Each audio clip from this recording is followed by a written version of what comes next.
അർജുന്റെ കുടുംബത്തോട് കൈകൂപ്പി മാപ്പ് പറഞ്ഞ് ഷിരൂരിൽ നിന്നും തിരച്ചിൽ നിർത്തി മാൽപേ സംഘം. കർണാടക ഷിരൂരിലെ മണ്ണിടിച്ചിലിൽ അർജുനടക്കം 3 പേരെ കണ്ടെത്താൻ ഒരു പ്രതിഫലം പോലും വാങ്ങാതെ ഏറെ ആത്മാർത്ഥതയോടെ ജീവൻ മരണ പോരാട്ടമായിരുന്നു മുങ്ങൽ വിദഗ്ധനായ ഈശ്വർ മാൽപയും സംഘവും നടത്തിയത്. ഇപ്പോൾ അർജുനോ അല്ലെങ്കിൽ അർജുന്റെ ലോറിയോ കണ്ടെത്താനാകാതെ അദ്ദേഹം സംഘവും തിരച്ചിൽ നിർത്തി മടങ്ങുകയാണ് എന്നാണ് ഇപ്പോൾ അറിയുന്ന വിവരങ്ങൾ. വെള്ളത്തിൽ മുങ്ങിയുള്ള തിരച്ചിലിന് അനുമതി നൽകാത്തതിനെ തുടർന്നാണ് മാൽപേ സംഘം ഇപ്പോൾ മടങ്ങിയതായിട്ടുള്ള വിവരങ്ങൾ പുറത്തുവരുന്നത്. അതായത് ഇനി ഷിരൂരിലേക്കില്ലെന്നും ഉടുപ്പിയിലേക്ക് മടങ്ങുകയാണ് എന്നുമാണ് മാൽപേ ഇപ്പോൾ അർജുന്റെ കുടുംബത്തോട് ക്ഷമ ചോദിച്ചുകൊണ്ട് അറിയിച്ചിരിക്കുന്നത്.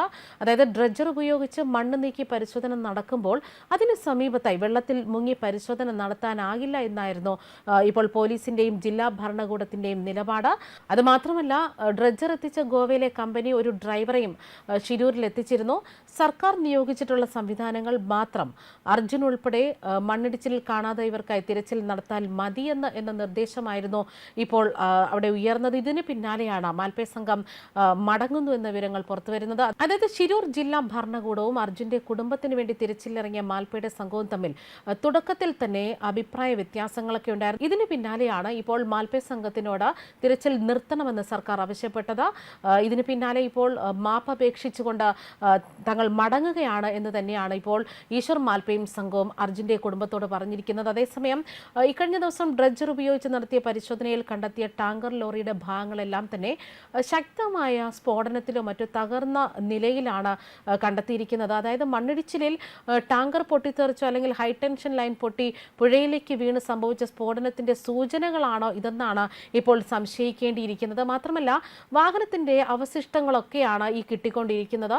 അതായത് സംഭവ ദിവസം വലിയ സ്ഫോടനം ഉണ്ടായതായിട്ട് ദൃക്സാക്ഷിയും ഷിരൂർ കുന്നിന് മറുകരയിലെ താമസക്കാരനുമായ നാഗേഷ് വ്യക്തമാക്കിയിരുന്നു.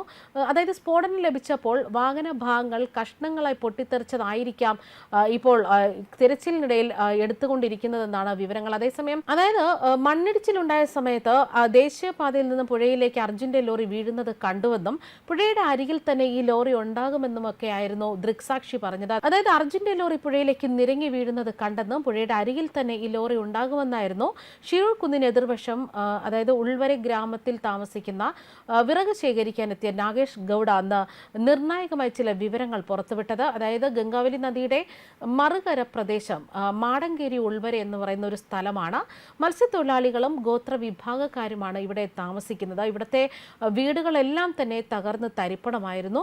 അതായത് വീടുകളിലെ പാത്രങ്ങളടക്കം ഉപകരണങ്ങളൊക്കെ ചുളുങ്ങിപ്പോയ ഒരു നിലയിലായിരുന്നു. സംഭവം നടക്കുമ്പോൾ ഗംഗാവലി പുഴയിൽ ഒഴുകി വരുന്ന വിറക് ശേഖരിക്കാനാണ് നാഗേഷ് ഗൌഡ അവിടെ എത്തുന്നത്. അദ്ദേഹം പറയുന്നത് ഇങ്ങനെയാണ്: താൻ പുഴക്കരയിൽ ഇരിക്കുകയായിരുന്നു. കുന്നിൽ നിന്നും ഇടിഞ്ഞു വീണ മണ്ണിനൊപ്പം മരത്തടി കയറ്റിയ ഒരു ലോറിയും പുഴയോരത്ത് നീങ്ങി വരുന്നത് കണ്ടു.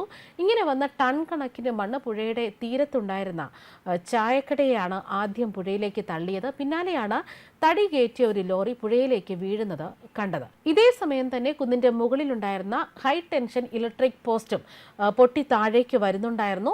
ഈ ലൈൻ പുഴയിലേക്ക് വീണ ഉടൻ തന്നെ വെള്ളം പെട്ടെന്ന് സുനാമി പോലെ ഉയർന്ന് കരയിലേക്ക് ഇരച്ചു കയറി വീടുകൾ തകർത്തു.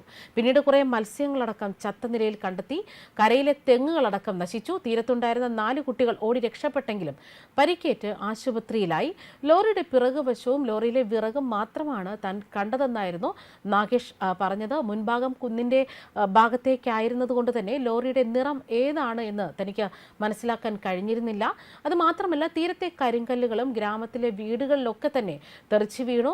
നാഗേഷിന്റെ വെളിപ്പെടുത്തലിന്റെ അടിസ്ഥാനത്തിൽ ഹൈടെൻഷൻ ലൈൻ പൊട്ടി വീണതാണോ, LPG ടാങ്കർ അടക്കം പൊട്ടിത്തെറിച്ചതാണോ പുഴയിൽ സ്ഫോടനത്തിന് കാരണമായത് എന്നാണ് പരിശോധിക്കേണ്ടി വരിക. അതായത് ഹൈടെൻഷൻ ലൈൻ പൊട്ടി LPG ടാങ്കറിന് മേൽ വീണതാണോ ഇത്തരം സ്ഫോടനമുണ്ടായി. അതായത് ഇപ്പോൾ പുഴയിൽ നിന്ന് എടുക്കുന്ന അവശിഷ്ടങ്ങളിലെല്ലാം തന്നെ ചെളുങ്ങിയ നിലയിലൊക്കെയാണ് ഈ അവശിഷ്ടങ്ങൾ കണ്ടെത്തുന്നത്. അതുകൊണ്ട് തന്നെ ഇതൊരു സ്ഫോടനം നടന്നതിൻ്റെ ഭാഗമായിട്ട് പൊട്ടിത്തെറിച്ച് ചുളുങ്ങിയ നിലയിലായതാണോ എന്നതൊക്കെയാണ് ഇപ്പോൾ ദുരൂഹത ഉണർത്തുന്നതും സംശയം ഉണർത്തുന്നതുമായിട്ട് വരുന്നത്. ഇപ്പോൾ മാൽപേ സംഘവും തിരച്ചിൽ നിർത്തി മടങ്ങുകയാണ്. ഇപ്പോൾ പ്രത്യേകം സർക്കാർ സംവിധാനത്തിലൂടെ മാത്രമായിരിക്കും ഇനി തിരച്ചിൽ നടത്തുക. മാൽപേ സംഘം ഇനി തിരിച്ച് ഷിരൂരിലേക്കില്ല എന്നുള്ള വിവരങ്ങളാണ് കുടുംബത്തിനോട് വ്യക്തമാക്കിയിരിക്കുന്നത്. ന്യൂസ് ഡെസ്ക് കർമ്മ ന്യൂസ്.